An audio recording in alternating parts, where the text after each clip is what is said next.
Resiko kredit adalah resiko atau kemungkinan yang terjadi ketika pihak meminjam tidak mampu melaksanakan kewajibannya untuk membayar sesuatu yang telah ia pinjam kepada pihak peminjam.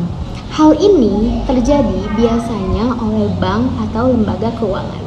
Dengan kata lain, resiko kredit adalah penggambaran ketidakpastian pengembalian dana yang telah disalurkan kepada nasabah oleh pihak ketiga atau pihak peminjam seperti bank atau lembaga keuangan. Semakin tinggi kemungkinan gagal pembayaran, semakin tinggi pula resiko kredit yang akan dihadapi oleh lembaga keuangan atau bank. Nah, dalam video ini kami akan membahas studi kasus dalam manajemen resiko, khususnya tentang mengukur resiko kredit pada kasus KPR rumah di perbankan. Kasus ini terjadi pada salah satu bank besar di Indonesia, yaitu Bank BTN, Bank Tabungan Negara. Nah, dalam kasus ini, salah satu bank besar di Indonesia yaitu Bank BTN menemukan adanya permasalahan serius pada pembiayaan kredit kepemilikan rumah atau KPR. Tercatat sekitar 120.000 unit rumah KPR mengalami masalah karena tidak memiliki sertifikat yang sah atau sertifikatnya belum diterbitkan. Kondisi ini bukan terjadi karena nasabah nggak bayar kredit, tapi karena adanya permasalahan dari sisi pengembang atau si developer perumahannya. Masalah ini muncul karena banyak developer yang nggak nyelesain kewajiban administratif dan legal, seperti pengurusan sertifikat tanah dan juga rumah. Bahkan dalam beberapa kasus terdapat developer yang bermasalah hingga tidak dapat ditemukan kembali atau tidak bertanggung jawab atas proses penyelesaian dokumennya. Akibatnya, meskipun nasabah udah beli rumah dan rutin bayar cicilan KPR, status kepemilikan rumahnya itu jadi nggak jelas secara hukum. Hal ini menimbulkan ketidakpastian bagi nasabah, karena rumah yang seharusnya menjadi aset sekaligus jaminan kredit itu belum memiliki legalitas yang lengkap. Nah, di dalam kasus ini tuh menandakan bahwa resiko kredit tidak hanya berasal dari kemampuan bayar nasabah dan juga banknya, tapi bisa jadi muncul dari pihak ketiga. Ya, kalau dalam kasus ini tuh developernya. Bagaimana kasus ini bisa terjadi?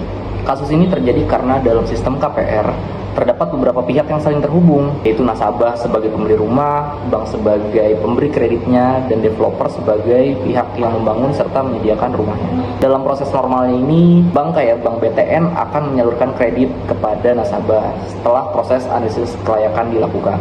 Nah, setelah itu developer bertugas membangun rumah sekaligus mengurus seluruh dokumen legalitasnya. Nah, tapi dalam kasus ini masalah muncul itu pada tahap pengembangan dan legalitas yang menjadi tanggung jawab si developernya. Banyak developer yang nggak nyelesain proses administrasi hingga tuntas, terutama dalam penerbitan sertifikat tanah dan rumah. Bahkan terdapat developer yang nggak bertanggung jawab atau nggak lagi bisa dihubungi. Akibatnya, meskipun rumah udah dibangun, nasabah udah mulai bahkan sudah lama nyicil KPR, proses legalitas belum selesai. Sertifikat sebagai bukti kepemilikan sekaligus jaminan kredit itu nggak tersedia atau tertunda yang lama. Kondisi ini menyebabkan terjadinya gangguan dalam sistem KPR tentunya, karena aset yang menjadi dasar pembiayaan tidak memiliki kekuatan hukum yang jelas. Pada akhirnya kegagalan dari pihak developer ini berdampak langsung pada bank dan nasabah, serta menimbulkan resiko kredit yang lebih kompleks daripada kegagalan pembayaran. Nah, di dalam manajemen resiko, kasus ini dianalisis menggunakan konsep pengukuran resiko kredit, yaitu untuk mengetahui seberapa besar nih potensi kerugian yang dapat terjadi pada bank akibat pembiayaan KPR ini. Nah, pada kasus ini menggunakan 3 komponen utama dalam pengukuran resiko kredit. Yang pertama itu PD atau probability of default, lalu LGD atau loss given default, dan ED yaitu exposure at default. Yang pertama adalah probability of default atau disebut PD, yaitu kemungkinan si nasabah ini gagal bayar atau gagal memenuhi kewajiban pembayaran kredit. Dalam kasus ini, probability default dapat meningkat bukan hanya karena faktor kemampuan finansial nasabah, tapi juga karena adanya ketidakpastian terhadap status rumah yang menjadi objek KPR. Ketika sertifikat rumahnya nggak jelas, hal ini dapat mengaruhi kepercayaan dan stabilitas pembayaran nasabah. Kedua itu adalah loss given default atau LGD, yaitu besarnya kerugian jika terjadi gagal bayar. Dalam kasus ini, LGD menjadi sangat tinggi karena rumah yang harusnya menjadi jaminan kredit itu nggak punya sertifikat dan belum lengkap secara hukum. Akibatnya, aset tersebut sulit dijual atau dilelang lagi, sehingga nilai pemulihan bagi bank menjadi rendah. Nah, yang ketiga ini adalah exposure at default atau ED atau EAD, yaitu total nilai kredit yang sedang berjalan pada saat terjadi gagal bayar. Dalam kasus KPR ini, nilai pembiayaan per rumah bisa menjadi ratusan juta rupiah, dan jika dikalikan dengan total kasus yang mencapai puluhan hingga ratusan ribu unit, maka total exposure kredit ini menjadi sangat besar. Nah, jika ketiga komponen ini digabungkan, maka akan menghasilkan kerugian expected loss, yaitu estimasi kerugian yang diperkirakan akan ditanggung jawab oleh si banknya ini. Dalam kasus ini, karena PD meningkat, yaitu nasabah gagal bayar meningkat, LGD tinggi, kerugiannya tinggi, dan juga EAD sangat besar atau total nilai pinjamannya sangat besar, maka potensi kerugiannya secara keseluruhan juga menjadi signifikan. Karena itu, analisis ini menunjukkan bahwa risiko kredit dalam kasus KPR tidak hanya bergantung pada kemampuan bayar nasabahnya, tapi juga sangat dipengaruhi oleh kualitas agunan dan keterlibatan pihak ketiga seperti developer. Untuk menghitung expected loss-nya, PD dikali LGD dikali IT. Hal ini digunakan untuk memperkirakan kerugian rata-rata. Hal ini seperti misalkan, dari 10 orang, 1 orang kemungkinan gagal bayar. Kalau gagal bayar berarti kan bank otomatis akan kehilangan uang setengahnya. Nah, kalau misalnya uang pinjamannya itu total 300 juta, maka kerugian dari bank itu diperkirakan mencapai 15 juta. Secara keseluruhan, kasus KPR pada Bank Tabungan Negara menunjukkan bahwa dampak risiko kredit dapat dirasakan oleh banyak belah pihak. Bagi bank, kasus ini meningkatkan risiko kredit karena kualitas agunan menjadi lemah dan berpotensi menambah kredit bermasalah. Bagi nasabah, muncul ketidakpastian kepemilikan rumah meskipun cicilannya sudah berjalan. Sementara bagi developer, kasus ini merusak reputasi dan dapat menimbulkan konsekuensi hukum.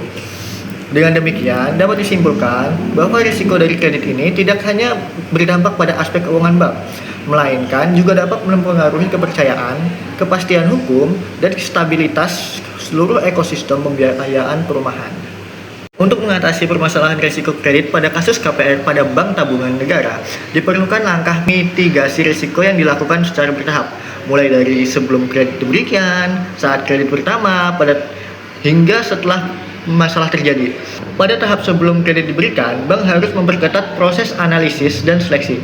Hal ini dilakukan untuk memastikan bahwa developer yang bekerja sama memiliki reputasi yang baik, legalitas yang lengkap, serta rekam jejak proyek yang jelas. Selain itu, verifikasi terhadap status tanah dan perizinan pembangunan harus dilakukan secara menyeluruh agar tidak terjadi masalah pada sertifikat di kemudian hari. Kedua, pada tahap saat kredit berjalan, bank perlu melakukan monitoring atau pengawasan secara berkala pada proses pembangunan perumahan. Sistem peringatan dini atau early warning system juga perlu diterapkan untuk mendeteksi lebih awal jika terdapat indikasi keterlambatan atau permasalahan yang terjadi dari pihak developer. Yang ketiga, pada tahap setelah masalah terjadi, bank dapat melakukan langkah penyelamatan atau recovery seperti restrukturasi kredit bagi nasabah yang berdampak agar tetap mampu melanjutkan pembayaran. Selain itu, bank juga dapat bekerja sama dengan pihak terkait untuk menyelesaikan penerbitan sertifikat serta menempuh jalur hukum jika dengan adanya langkah-langkah yang diperlukan untuk developer yang bermasalah. Dengan adanya langkah-langkah mitigasi tersebut, risiko kredit dapat dikendalikan sehingga kerugian pada bank dapat diminimalisir dan kepercayaan nasabah tetap terjaga.